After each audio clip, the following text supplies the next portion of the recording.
You've come here because something within you recognized that this moment is not by chance. Close the door, sit down, breathe. Because what I'm going to share with you in the next few minutes could completely change how you see everything you're experiencing now. You carry a weight you can't quite explain to anyone, a feeling that something is about to shift, yet a doubt that insists on appearing whenever you try to move forward. You wake up in the morning with a question in your heart. Why hasn't it arrived yet? And when you look around, it seems like everyone else is moving except you. But I need to tell you something important. You are not stuck. You are being prepared. And this message exists precisely to reveal what is happening with you during this specific period of March 26th, 27th, and 28th, and why these days hold more significance than they seem on the surface. Stay with me until the end, because every part of what you'll hear here was made for you, specifically. Let's begin with something few speak openly about, but many are feeling. There is a silent exhaustion that accompanies those chosen for a different path. It's not the weariness of overwork, though that may be present too. It's a deeper fatigue, born from carrying alone things you can't even properly name. It's the fatigue of trying to hold faith when the evidence around you hasn't yet confirmed what your spirit already senses. Have you felt this? That sensation that you should have already arrived somewhere, already resolved a particular situation, already experienced that breakthrough you've long awaited. That inner voice asking, "What's wrong with me that things take so long?" I want you to know there is nothing wrong with you. What exists is a process happening in depth, behind the scenes of your life, precisely in the moments when the surface seems most quiet. And on these days of March 26th, 27th, and 28th, this energy intensifies, not by chance, by alignment.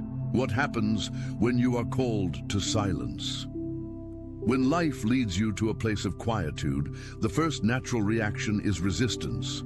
The mind tries to fill that space with worry, with comparison, with excessive planning. If I'm not acting, I'm wasting time. If things are attention, you need to prepare now. I put together an exclusive resource for those who feel set apart for something greater, but live surrounded by noise, distractions, and mental overload. This is a 30-day journey that will transform your life. A guided path to armor your mind and prepare for what's coming with daily practices of focus, boundaries, and discipline. Stop negotiating with the noise. Learn to spot distractions before they control you, and strengthen your mind. Also available in an immersive audio version. Over 10 Zuru readers have already transformed their lives through the 30-day journey. Thousands of people have already started this transformation.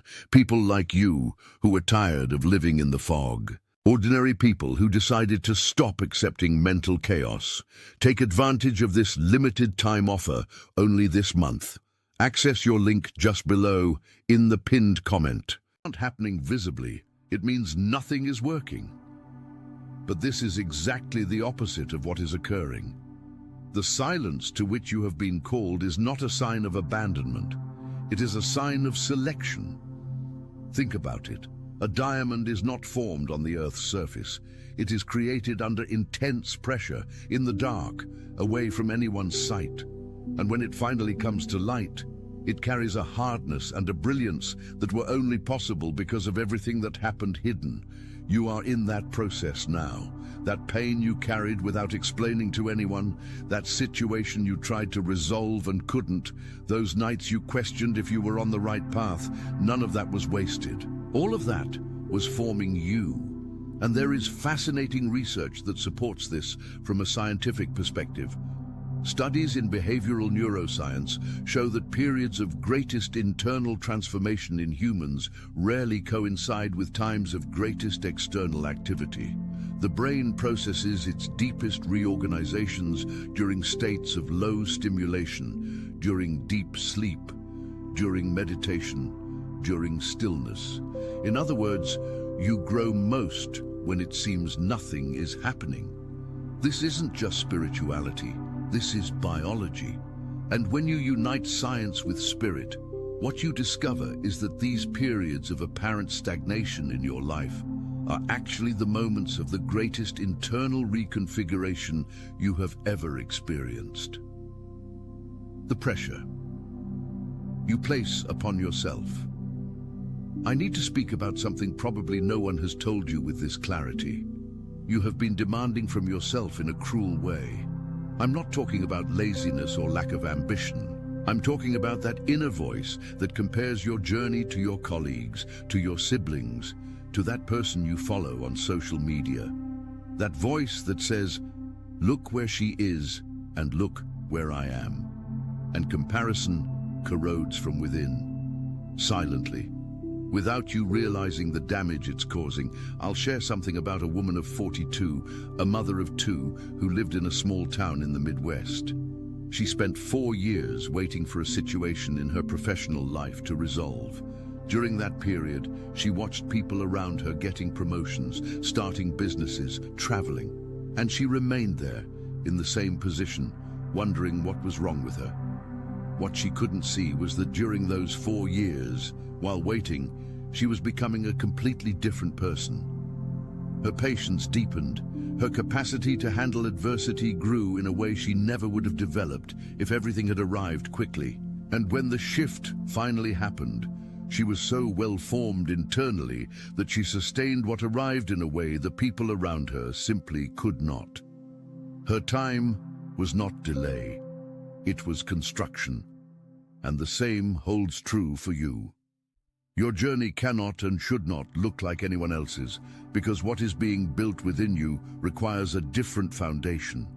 A foundation that will sustain what is coming in a permanent way, not a temporary one. The connections that are distancing.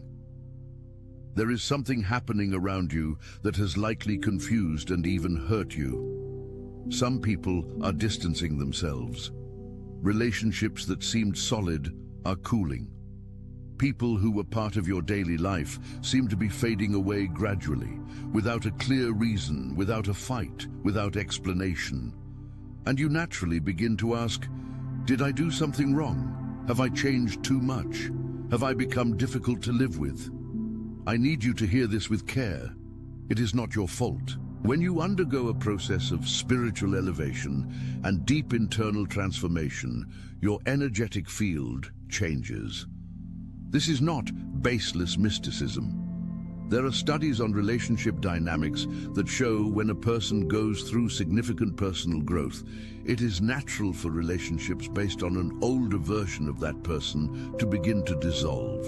Not because someone is bad, but because alignment has shifted. Think of it like a radio frequency.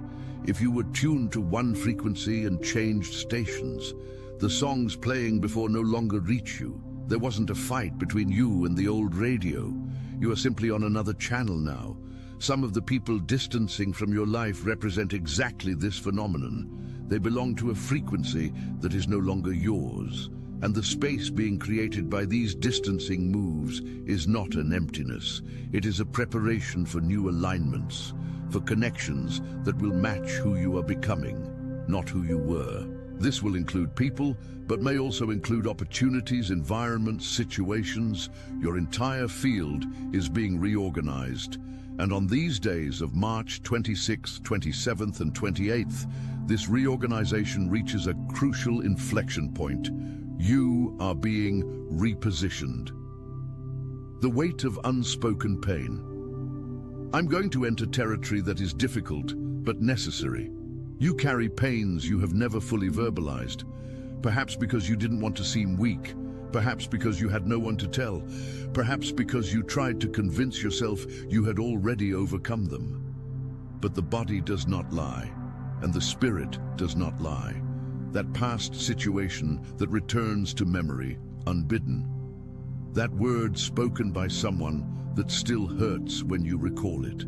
That moment you were passed over, ignored, or simply not recognized for the effort you made.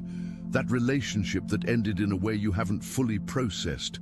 These pains did not come to destroy you. They came to show you where healing work still needs to be done. And there is a fundamental difference between reopening a wound and healing a wound. When an old pain rises to the surface of your consciousness, especially during a transformative period like the one you're traversing now, it is not returning to harm you. It is coming into the light because you now have the strength to handle it in a different way. Parts of you that stored pain are being brought to the surface for healing. You are being made whole. There is a concept in positive psychology developed by researchers at the University of Pennsylvania called post-traumatic growth. The discovery was this: people who went through the most painful periods of their lives, when they processed that pain in a healthy way, emerged with a capacity for resilience, empathy, and emotional depth they never would have developed without that experience. In other words, pain, when consciously traversed, becomes wisdom, and the wisdom you are accumulating through all you have endured is becoming your greatest protection. You are developing a discernment that doesn't need constant explanations, a perception of when something is right or wrong that goes beyond rational logic. This is not coincidence, it is the result of everything you have lived. Why these 3 days are different. Now I need to speak specifically about what makes March 26th, 27th and 28th different for those in this process of transformation. There are energy cycles that affect human consciousness. This is recognized both by spiritual tradition across cultures and by modern studies in chronobiology, the science of biological rhythms governing the body and mind. Certain periods create windows of increased receptivity, moments when what you are already processing internally finds a greater opening to crystallize into perception. These 3 days represent one such window. It is not about magic or extraordinary external events. It is about what you do with your attention during this period. When you choose silence, when you close the door and allow yourself to be present with what is within you, you are placing yourself in a position to receive what was already being prepared for you. And what was being prepared is this: clarity, not about everything all at once, not about every detail of your life, but about the next step, about what needs to be released, about who you are becoming. And this clarity does not come from outside. It comes from within you, unlocked by your availability to be present with it. There is a belief that has been implanted so subtly by the productivity culture dominating our society. The belief that if you haven't arrived at a certain place yet, it's because you didn't try hard enough, because you failed at something, because you are late according to some ideal timetable. This belief is, in its essence, a lie. There is no delay in divine timing. I'll give you a concrete example from the natural world to illustrate this. There is a plant called bamboo. When you plant a bamboo seed and begin to water it for the first 4 years, you see absolutely nothing growing above the soil.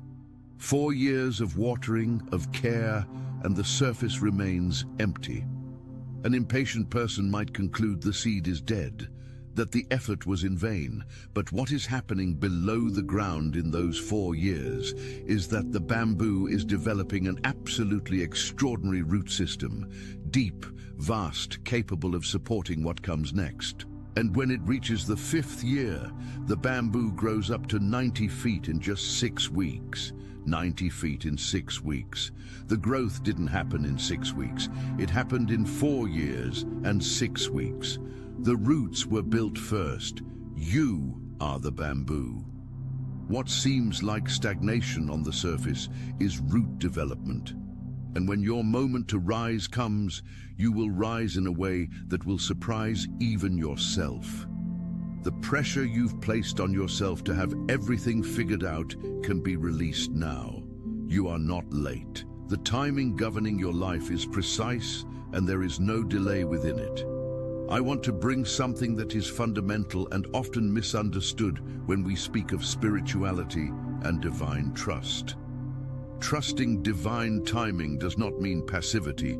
It does not mean sitting back and waiting for things to happen on their own. It means acting with presence, without the anxiety of the outcome. There is a huge difference between acting out of fear and acting out of faith. When you act out of fear, each decision is driven by the anxiety that if you don't force it, if you don't control it, everything will collapse. You exhaust yourself trying to hold in place things that are not yours to control. You lose energy on what lies outside your sphere of influence.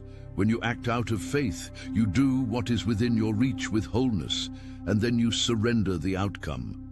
You know there is a greater intelligence operating behind the scenes of your life, arranging what you cannot see, removing what does not belong to your journey, opening what needs to be opened. You are entering a space where your faith will become tangible, not just a belief you carry in your head, but something you begin to live through your actions, your choices, the way you respond to situations. And this change in the quality of your action, acting out of faith instead of fear, will completely change the results you are gathering. Let's talk about control, because this is a central point for many people in this process. You have probably tried to control situations that were outside your control. You've tried to force relationships to work the way you wanted. You've tried to anticipate every variable of a decision to ensure nothing would go wrong. You've spent hours, perhaps entire days, mentally architecting scenarios and countermeasures. And you know what this effort of control brought? Exhaustion. And rarely the outcome you expected, because excessive control is, at its root, a response to fear. A fear that, if you don't hold everything tightly enough, something will collapse. That without your constant intervention, life will take a course you cannot tolerate. But there is something no amount of control can do. Guarantee what is not yours to guarantee. And here is the liberation these days bring to you. You can let go. Not let go as someone who gives up. Let go as someone who trusts. There is a guide tending to what you do not see. There is a work occurring beyond your sight, removing what does not belong to your journey, preparing what will arrive with real purpose. And the more you insist on controlling what is not yours to control, the more you block the space through which this work could flow to you. Imagine you are holding a cup so tightly your fingers have turned white. Now imagine someone wants to offer you something, but your hands are so busy holding the cup that you cannot receive what is being offered. Sometimes letting go of the cup is what allows you to receive what was being kept for you. There is something you have probably noticed but haven't fully named. Things that once seemed normal to you now bother you. Situations you accepted without question today seem misaligned with who you are. People whose behavior you once ignored, now you simply cannot tolerate in the same way. And perhaps you have interpreted this as a problem. Have I become difficult, radical, intolerant? No, you have grown. When someone goes through a real process of inner transformation, their boundaries become clearer. Their perception of what aligns with who they are becoming sharpens, and what does not align begins to seem more evident, more impossible to ignore. This is not distance, this is discernment. And the discernment you are developing will be your greatest protection in the next cycles of your life. Because you are learning to feel what is right without needing constant external validation, without needing everyone around you to confirm before you act. This inner perception is a gift, and it was shaped exactly by everything you have traversed. I need to speak about the chapters of your story that ended in a way you did not choose. That relationship that did not survive, that business that did not work out, that project that stalled midway, that phase of life that ended abruptly or painfully. There is a temptation to define yourself by these moments, to carry the weight of what did not work as if it were an identity. I am someone whose relationships don't last. I am someone who starts but doesn't finish. I am someone to whom things don't work out. That is a narrative. And narratives can be rewritten. You are not defined by what did not work. You are defined by what you did with what happened, by the way you rose up, by the courage you had to continue even without guarantees, by the decision renewed each day not to give up on who you can become. Each thing that did not work in your life was a teacher, not a punishment, a teacher. And the most difficult teachers are the ones that best prepare us for what comes next. You are beginning to see your story from a different angle now, not just by what happened, but by what was built within you through it. And this perspective will change everything. There is something happening within you that you perhaps have not yet fully recognized. A calm is beginning to settle in. Not the calm of someone who has no more problems, not the peace of someone who has resolved all issues, but a deeper serenity that remains even when the answers have not yet arrived, even when the external circumstances still do not reflect what you expect. This is different from resignation. Resignation is when you stop believing something can change. This calm I'm speaking of is the peace of someone who knows, at some level deeper than the rational mind reaches, that something is being guided with care. It is the tranquility of someone who understands that the answers that have not yet arrived are not delayed. They are forming. This calm is a gift. And it is also an indicator that the inner work you have been doing is producing fruit, even if the external fruit is not yet visible. Cultivate this calm. Protect this inner space. Because it is from here that your best decisions will emerge. It is from here that you will be able to hear what you need to hear, see what you need to see, and act at the right moment with the necessary clarity. There is a moment in the life of every human being in a genuine process of transformation. A moment when two voices become very clear within you. One of them is the voice of fear. It speaks loudly, speaks quickly, and has an argument for everything. What if it doesn't work? What if you fail again? What if people laugh? What if you invest everything and lose? This voice knows each of your weak points and uses them with precision. It turns the future into a threat and the past into evidence of failure. The other voice is quieter. It does not shout, it simply persists. It is that feeling that doesn't go away, even when you try to ignore it.